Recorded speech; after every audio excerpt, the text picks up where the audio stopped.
We took the kids to DC for the day, but with only a few hours to explore, we had to choose wisely. Spoiler, it involved rockets and strawberry slushies. With the new school year fast approaching, I wanted to jumpstart their inquisitive minds with a museum trip.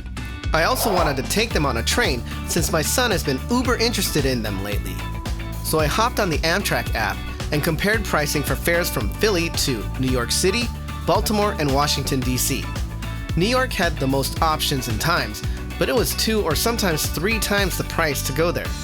Fares to Baltimore and Washington were comparable, but since all the museums within the Smithsonian Institution, as well as others not associated with the Smithsonian, are free to enter, it was a no-brainer to decide on DC. I wanted to get the cheapest ticket I could find while also allotting at least a few hours to actually do something. I was able to find round-trip coach class fares for a total of $116 for my 6-year-old daughter, my 3-year-old son, and me. The kids were hyped for the ride. Pro tip, if you have stroller-aged children, bring your stroller. You can bypass the insane lines and take the elevator down to the track. All right, we're the first ones. Since we had the stroller, we got to go down the elevator and we were the first ones. The Northeast Regional 183 train arrived on track 5 at 9:02 a.m. and set off a couple of minutes later for Washington, D.C. with 6 stops in between. It took a minute, but we were able to find 4 empty seats. The kiddos sat in their own row in front of me, and they couldn't have been happier. Each row had 2 110 power outlets. Each seat had a seat back table, which the kids loved, and each seat also reclined. Every row had this foot pedal thing.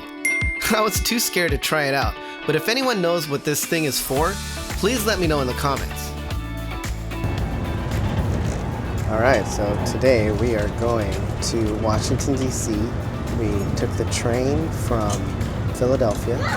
It's me and my 2 kids. I'm Kelly, your vacation agent. My 2 kids, Hannah is 6 years old, and Noah is almost 4 next month. Yeah, we're taking the train. It's the last week of summer before school starts. So we decided to take the train down to DC. We're gonna go to the Air and Space Museum, as well as, ooh, look at that train going by. As well as the Natural History Museum, all encompassing the Smithsonian, which is 11 different museums, all free. We went to the Natural History Museum before, but we're going to try to tackle 2 museums today and see a couple of the sites. We're only there for about 4 hours, and then our train ride back to Philly, get us back around 4 o'clock, I think, 4 o'clock. The ride was smooth. So smooth, my daughter thought the New York subway was faster. I had to explain to her that a rougher ride does not mean a faster train. She had no idea we were going twice the highway speed limit. We arrived in DC and set out on foot to our first destination. Up there. We just saw a chicken rooster. That was very cool. Okay, get ready.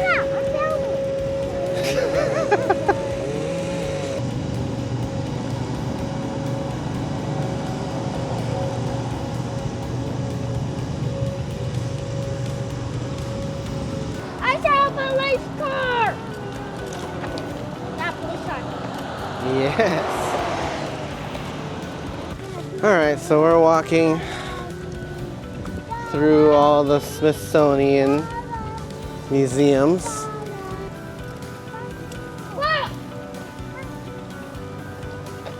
Over there is the Capitol. See, on one side is the Capitol. The other side is the Washington Monument. What?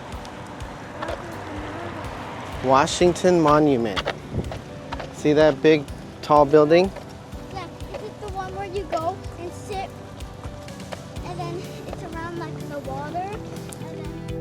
With only a few hours to explore, the Air and Space Museum was our top pick. Rockets, planes, and plenty to keep the kids amazed. It was a bit of a hike, but I could tell their little legs were getting anxious, so a nice walk seemed in order. On the way, we ran into the Japanese-American World War II Memorial. I had no idea what it was and felt so inept when my kids kept asking questions. But I told them that's the beauty of traveling. No, I don't know what this is, but we're gonna find out. You see things unfamiliar to you, and it makes you want to learn more about them. How ironic that it ended up being a memorial for those interned in camps. My grandparents were interned, so that memorial was sort of a full circle moment, showcasing just how long ago it was, but that we should never forget and learn from our mistakes. At the museum, the kids were in awe of all the displays. Planes from every era, satellites, rockets, spaceships, spacesuits, drones, helicopters, balloons. They even had my favorite, the SR-71 Blackbird.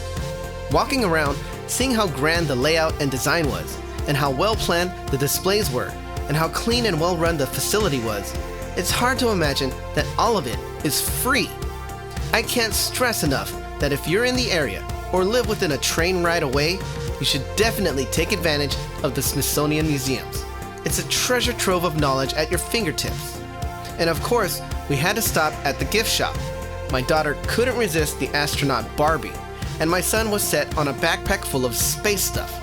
A lunar rover, space shuttle, astronauts, a rocket, a flatbed truck, an American flag, and a satellite. And I had to pick up a couple space food ice cream sandwiches. They don't taste great, but they bring back so many memories of my mom taking me to the Air and Space Museum in San Diego decades ago. We also tried to eat lunch at the Mitsidum Native Foods Cafe, but the line was long and there weren't any kid-friendly options there. But time was a-ticking, and after a couple hours in the museum, we crossed the street for pizza, hibiscus lemonade, and strawberry slushies, because you can't do DC on an empty stomach. Bar Americano was in the middle of the National Mall walkway, had outside seating, and seemed like the perfect place to have lunch. The weather was a perfect 75 degrees, partly cloudy. The line wasn't too long, and the strawberry slushy special hooked us.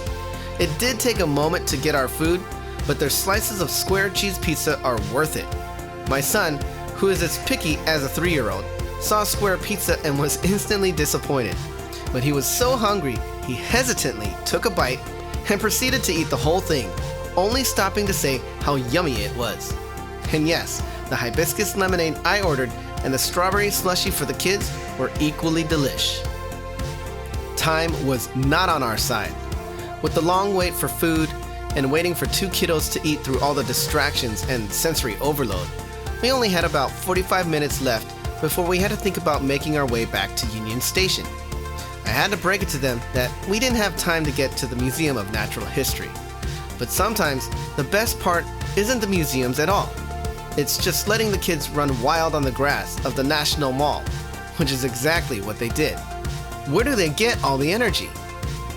After about 40 minutes of playtime, we started walking to the subway. Back home, I downloaded the DC Metro Smart Trip app and loaded it with $20. It's pretty awesome. You just tap your phone and that's it. Your phone doesn't even have to be unlocked. Technology, man. So cool. It was a quick subway ride back to Union Station, and just like that, we were on the train heading home to Philly. Tired, but happy. So, was it worth it? Definitely. Anytime the kids can go and do something new, where they can accumulate new knowledge and experiences and create new memories, is a win. I think my wife and I have done a good job acclimating them to travel and the benefits that come with it. Seeing new things, learning about new places and cultures, interacting with different people, and finding our similarities is helping to enrich their perspective and outlook on life. We didn't have much time, but we made the most of it. Sometimes, it's not about cramming everything in. It's about making a few simple memories that last.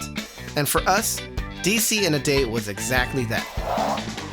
If you liked this video or found it helpful, please consider subscribing and clicking that like button. And if you share this video, I'll love you forever. From Hannah, Noah, and Kelly, your trusted vacation agents, safe travels.